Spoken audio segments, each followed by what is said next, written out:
ایک دن تہجد کے وقت حضور اٹھے اور وضو کرنے کے لیے وضو خانہ میں تشریف لے گئے۔ اچانک حضور نے فرمایا لبیک لبیک لبیک نصرتا نصرتا نصرتا، میں حاضر ہوں، میں آ گیا، تیری مدد ہو گئی، تیری مدد ہو گئی۔ حضور نے تین مرتبہ یہ جملے ارشاد فرمائے۔ حضرت میمونہ رضی اللہ تعالی عنہ زوجہ رسول فرماتی ہیں کہ میں نے کہا اے اللہ کے پیارے رسول، آپ نے اپنے وضو خانے میں 3 مرتبہ کہا کہ لبیک 3 مرتبہ، نصرتا تیری مدد کو پہنچ گیا 3 مرتبہ، تو آپ کسی شخص سے بات کر رہے تھے؟ وہاں آپ کے ساتھ کوئی تھا؟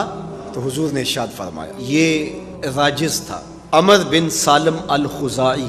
جب صلح حدیبیہ کے موقع پر مسلمانوں کے مابین اور قریش مکہ کے مابین معاہدہ ہو گیا تو 2 قبیلے تھے، ایک بنو خزاعہ اور ایک بنو بکر، ان کی آپس میں لڑائی تھی۔ جو بنو بکر تھے انہوں نے قریش کے ساتھ اپنے تعلق کو جوڑ لیا اور بنو خزاعہ نے معاہدہ حضور